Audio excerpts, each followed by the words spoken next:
So today, we're going to dive into a really personal story.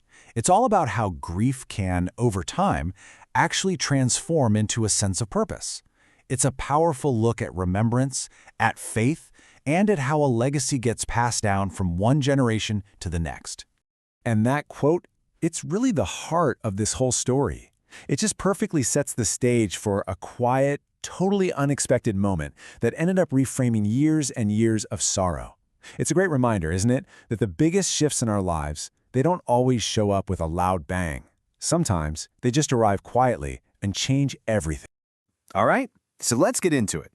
The whole story is really anchored to one specific day of the year, an anniversary that for a long time was just a source of pain and difficult memories. That day is December 20th. For the author of this piece, this date marks the day his father, who was a reverend, passed away all the way back in 2010. So you can imagine, it's a day that has carried a whole lot of weight for nearly 15 years now. And for the longest time, this anniversary wasn't about legacy at all. It was all about loss. So now we're going to look at that really difficult period, what the author himself calls the years of quiet brokenness. So you can picture it. Year after year, that date would roll around and it would bring this familiar ache. And it was more than just being sad. It was this deep, profound sense of absence, a feeling of being, uncovered and alone. That phrase, quiet, inexpressible brokenness, wow, it just perfectly captures that kind of grief you can't really put into words, right?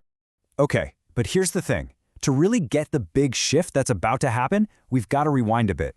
The author flashes back to a very specific memory, just standing in a church, watching his dad. He had no idea at the time, but in that moment, he was being shaped. Not by any big lessons, but just by being there, by his father's presence. And this is really the core of the whole story, this contrast. On one side, you've got this beautiful, formative memory of connection and just presence.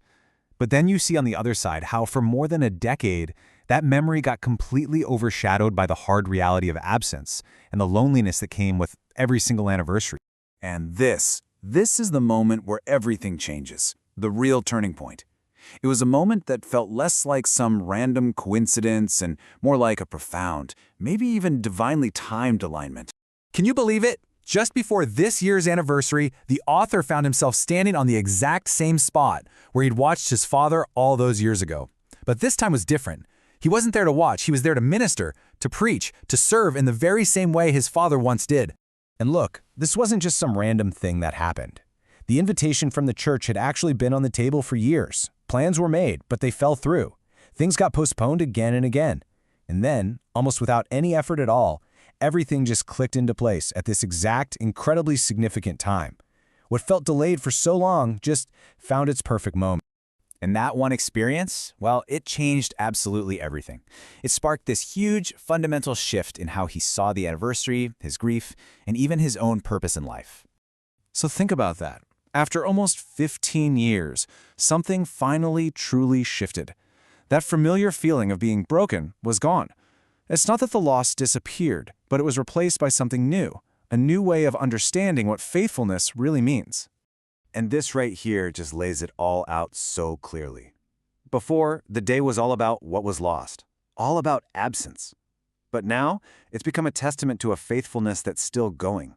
And it's a moment to step up and accept the responsibility of carrying that legacy forward. The whole focus just flips, from what was missing to what's still here. And this is where he finds the words for it, right here in Scripture. It's this idea that even when we feel totally lost or faithless in our grief, there's a greater faithfulness that's been at work the whole time, kind of shaping things behind the scenes. And that's where this story really starts to open up, right? It becomes bigger than just one person. It becomes about the legacy that we all inherit in our own ways, and about the sacred trust that we are asked to carry, whether it's from our family, our mentors, or our community. So how does this legacy thing actually work? Well, you can kind of break it down into 3 steps. First, there's receiving. That's what happened just by being present with his father. Then comes carrying. That's the choice, the conscious decision to take up that responsibility. And finally, there's continuing, moving forward, trusting that a purpose that's bigger than you is being fulfilled. The whole reflection wraps up with this really powerful prayer. It's more than just a hope, isn't it? It's like a declaration, a commitment to be a channel for that same faithfulness his father had, to make sure that legacy doesn't just stop, but continues for generations to come. So, at the end of the day, This very personal story of loss kind of turns the mirror back on us, you know? It gets you thinking about your own life. What have you received from the people who came before you? And maybe even more important, what are you choosing right now to carry forward for those who will come after?